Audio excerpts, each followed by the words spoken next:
Will, Senior Minister for Fulton First Christian Church, coming to you live for our Midweek Devotion.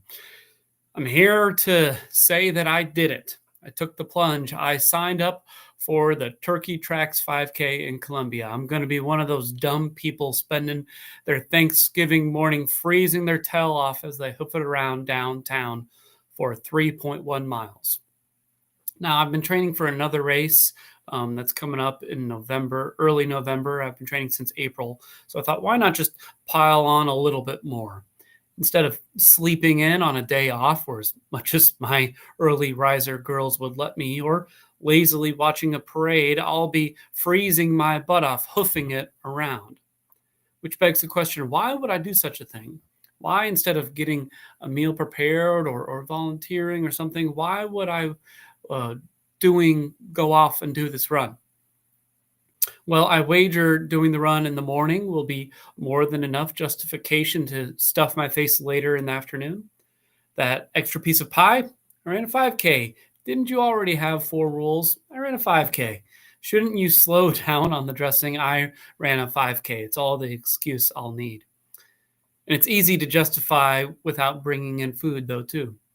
They're giving out pretty sweet pajama bottoms as part of the race swag, so that's a pretty good deal. 3.1 miles really isn't that far. It won't take a half hour to do. I've been training for that 10K. Why not add another race on top?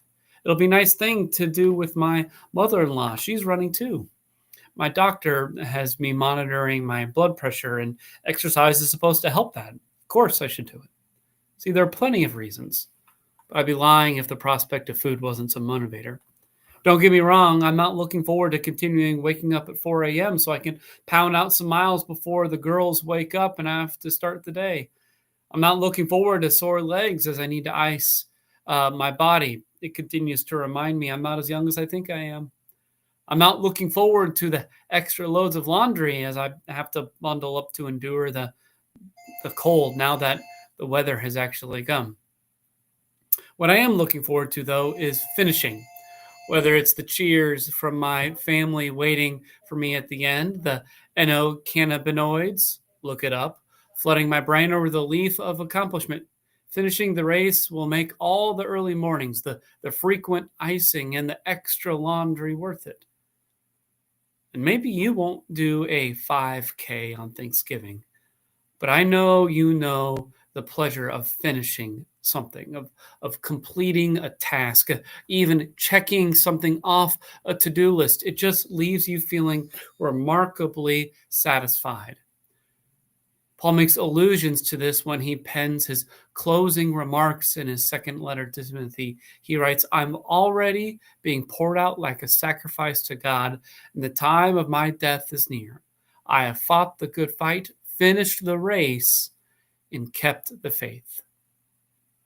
In prison and in sight of death, Paul knows his ministry and life are basically done, that his faith is complete.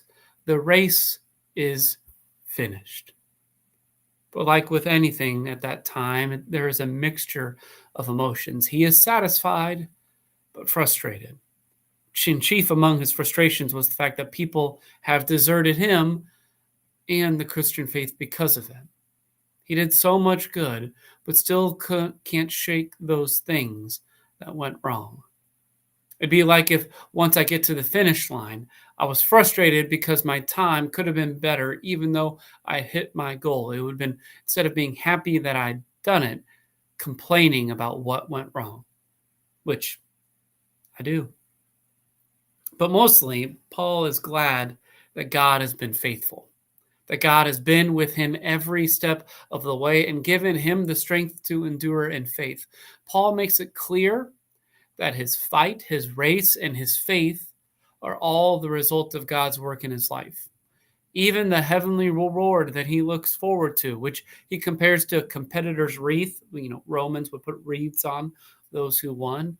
I like to imagine as the medal waiting for me at the finish line. Even that is a gift. It is something God gives. He doesn't put it on his own head. God gives it to him. And I think this is where we should always end. Our accomplishments will come and go, but the steadfast love of God endures forever. It is a gift that God freely gives us, a gift shown to us perfectly on the cross. Even when we are given medals, but especially when we are handed frustrations, God's grace and mercy are there. They've already been given. And our lives may not look like we want them to. I'm sure Paul didn't want to really be beaten, jailed, and condemned to death. But God is with us and loves us all the same. At least that's what I'm going to be telling myself as I suffer through those training runs. Thanks for joining me for this week's Midweek Devotion. We hope you heard that word of grace. You're invited to join us for worship on Sunday morning, but if not, God be with you till we meet again.